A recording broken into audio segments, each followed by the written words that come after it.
This is the calendar review. I'm going to show you how to set up appointments and manage the calendar effectively so you get the most use out of it and value your time. So first things first, just go review the calendar screen. You're going to see a couple things. This allows you to change the view of the calendar. You want to set it to week view here so that you're looking at the standard work week. You also want to make sure that you got show full work week selected as opposed to just the regular work week. You're going to see that there's gray areas here and the white areas. The white areas are your actual working hours, and then these areas are your off hours. So you want to set up the white hours so that they match with what you're actually setting up to do.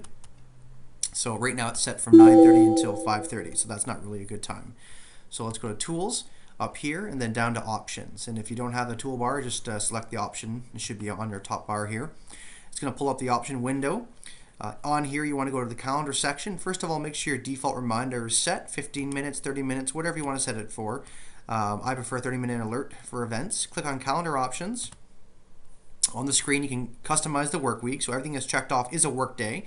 If you notice here, I've chosen Sunday as my one day off for the week. You can choose any day off you want, obviously not Monday or Friday. So, Tuesday, Wednesday, Thursday, Saturday, or Sunday. One day a week you want to pick as your light day where you don't book any new appointments. This is a day to relax, hang with your family, do personal stuff, whatever you want to do. So you choose that. Next thing you want to do is you want to set the time. So my business day is 9:30 a.m. until 8 p.m. So I'm going to set that right there, and you're going to see that jump up here. You're also going to see the option to change the color. So you can customize whatever color scheme you want for your calendar if you choose to do so. And you just want to make sure it's all good to go, so then hit save. Okay, so and hit OK to this. You're going to see that the white area has increased all the way down to 8 o'clock now. So this is my available possible work week. Okay. Next thing you want to do as soon as you've done that is you want to start anchoring your week. And the way you anchor your week is by putting in your base meetings, your personal time and your base meetings. So the first thing you're going to meet is our Monday morning meetings. Let's put that in here. So click New Appointment. And this is at the office.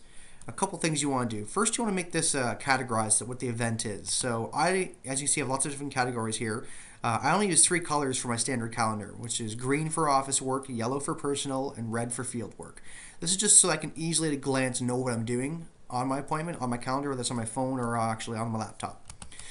So I've set up the recurring meeting I do want to make it a recurring meeting. So I click on the recurrence button up here after I've chosen the category, and I notice that it's automatically set for a weekly occurrence. So it's weekly, every Monday, no end date. Hit OK. So now if I hit save, I'm going to see I have a weekly meeting here. And if I go into the future week by clicking the next week down, you're going to see that's the same item right there, already there. Okay. So next thing I want to do is I want to put in my team day.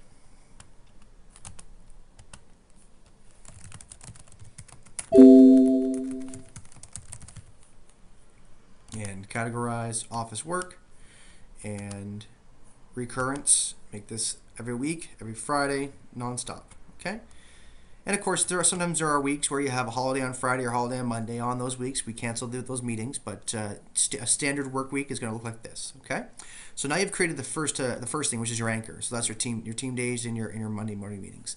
The next most important thing you want to put on your calendar is your personal time. This is going to be your lunch hour. This is going to be your gym time. This is going to be your date nights or family times, anything like that. Because at the end of the day, you are building a calendar that's built around your personal life. You're not building your personal life around your work. So the next most important thing to put on here, of course, any vacations you have booked as well, you need to put in here.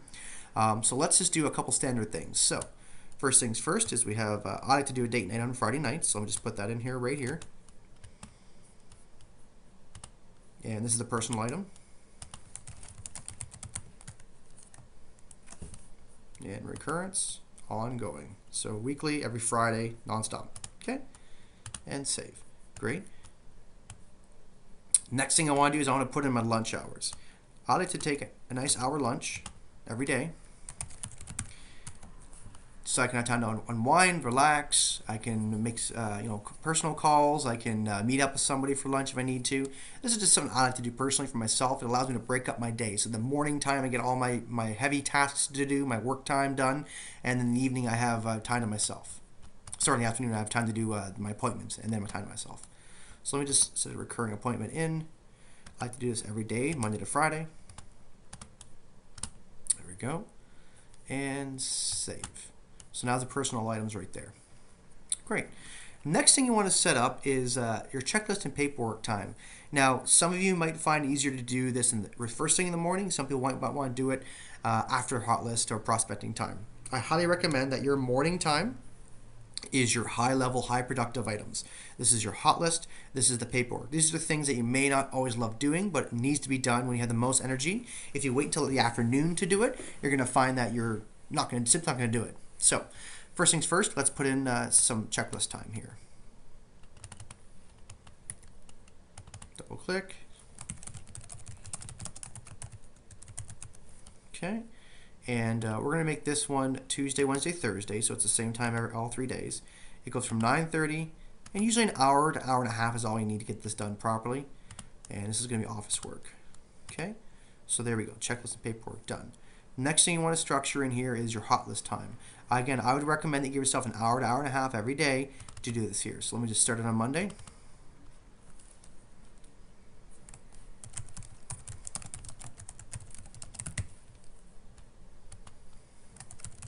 Office could be the work office, could be your home office, whatever you want it to be. And this is office work time and reoccurrence. Let's make this every day.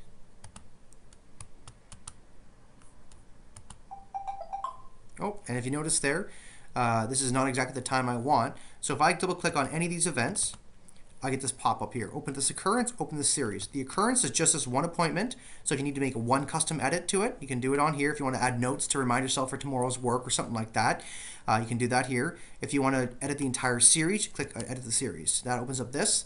If you want to change the time, click on recurrence again, and now you can change the duration. So I'll make the duration hour and a half. Let's make it an hour and a half. So let's just do that right here. Okay, and hit save. Boom. There we go. All right, so now you have your key stuff set up in the morning here. So you have your hot list time, you have your checklist and paperwork time, and whatnot. You're going to need to do your hot list and checklist time as well in the evening on Mondays and Wednesdays.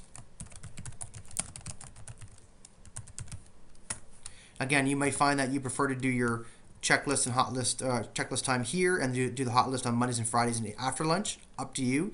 You might find that you want to do your hot list right away and then have a later lunch, have a 1 o'clock lunch as opposed to, or a 1:30 lunch as opposed to a 12:30 lunch. It's up to you to structure your day however you feel is the most efficient way of doing it.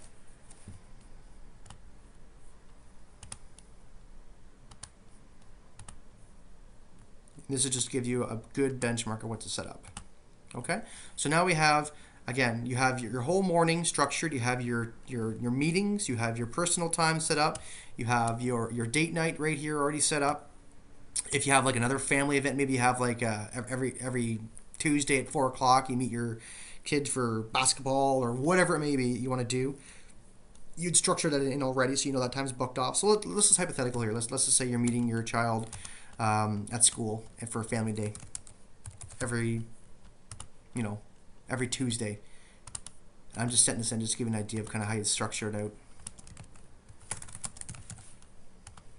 Okay. Alrighty. So once that's done, the next thing you want to do is you want to make sure you have space available for all of your appointments. So this is your white space. So these are your available times every week to do whatever you need to do. As you notice, you have one full free day to do whatever you need to do business-wise. You have your standard appointment times throughout here, and you have 1 day off every week. Now, again, this could be a Wednesday, a Tuesday, Thursday, Saturday. It does not matter what day you choose, but for me, it's Sunday. So this is going to give you the basic framework of what a calendar should look like when you're setting it up. The next thing you need to do now is start adding in your events and appointments as they come in. So let's assume today's Monday and we're booking stuff for let's say today's Sunday and we're booking things for the week. So we already know that we have showings booked from 3 o'clock until 5. And I'm just showing hypothetical stuff here now. So showing with Bob Smith. And I like to include a way to contact Bob or our clients on the actual calendar appointment, just so it's easy to reach somebody on the fly if you're out in the field and you need to make a quick call if they're late or whatever it may be. That's what I find is useful. Again, how you're going to structure it's up to you. I would include a list of the properties right here if you want to. Again, not required, but it's just an opportunity for you to kind of have a good idea what's going on. Put in field works, you know what's going on, hit save, done. There you go. So you got that in there. You can fit in a couple other ones as well.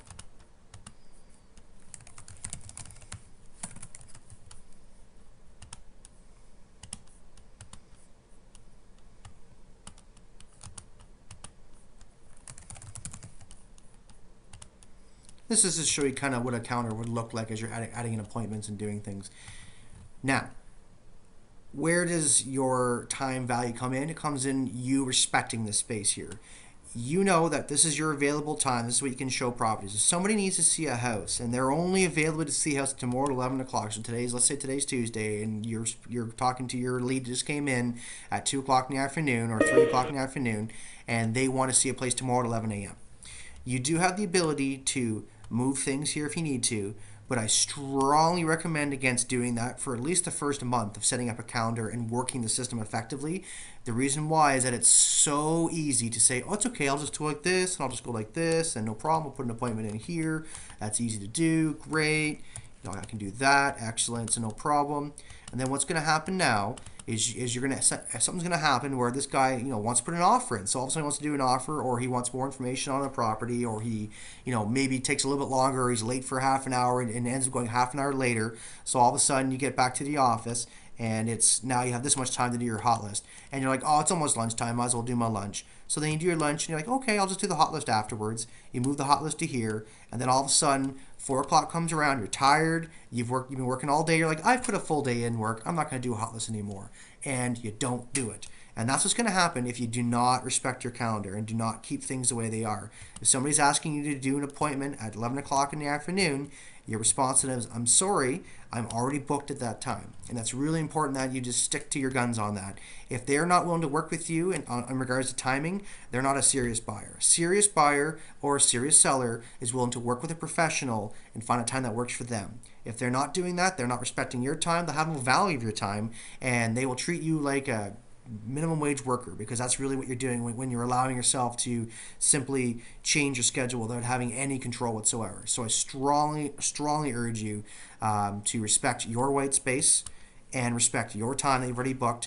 These appointments are just as important as any of these other red appointments are. So you're not going to tell this listing appointment that, oh, I have to cancel listing appointment or bump it ahead a half an hour because some dude wants to see an appointment or wants to see a house tomorrow. No, you're going to tell them that, unfortunately, I'm booked at that time, and if you want to see a property, Mr. Buyer, you can see it then. That's how you need to be with your clients, because you need to be in control. Okay.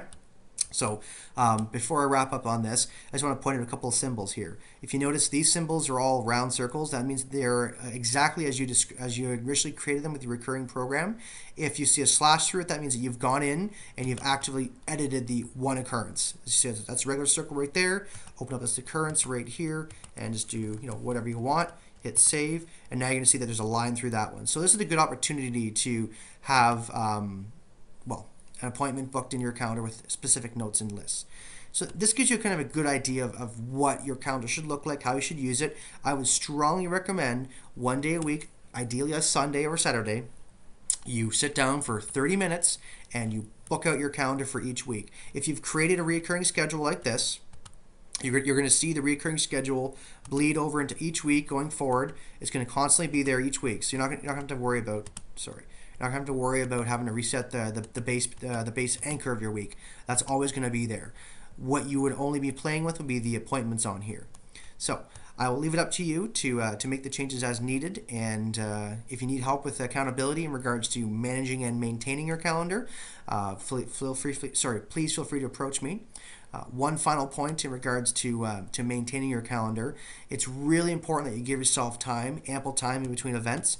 So if you're doing showings and you're suspecting it's going to go till 5 o'clock, right till 6, don't book something right at 6. Give yourself 15 minutes in between, 6:30, something like that, so that you have the time to drive between.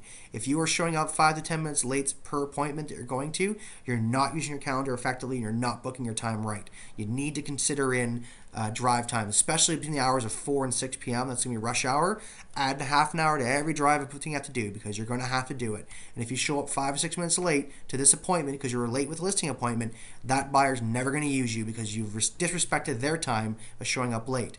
And again, if you try to cram that in and you end up coming to your family day 15 minutes late, you're going to damage the relationships with your own family. For what? For a buyer who doesn't like you anymore because you showed up late because your listing appointment ran too late. So in reality, what you should be doing is you're looking at this, you go, Mr. Buyer, unfortunately I'm not available to show you a property, or I can only book you in for a half an hour at this time, and then you have to decide if you're willing to be 5-10 minutes late for this particular appointment. If not, then you have to say, Mr. Buyer, I'm unfortunately not available whatsoever on Tuesday. You have to do it Wednesday. And if they are unable to do it, or they're unwilling, or they're very upset and angry, you just say, let me help you by directing you to one of the agents in our company. And then you can pass the lead off to one of your teammates, and they can take care of it for you. The best place to be is a busy person who has a full calendar, and do not feel like you must fit in every single appointment at the whim of any sort of buyer or seller. You're the professional, you're in charge, your time is high value, and you need to protect that time so that your other clients know that they're respected and their time is important as well. And as long as you can maintain that and juggle the whole thing here, you're going to find yourself having a lot more control in your calendar, you're going to feel a lot more stable in your life, and it's going to make you more productive, which means more money for less stress. So I hope this is helpful for you. If you have any questions, please feel free to ask, and best of luck.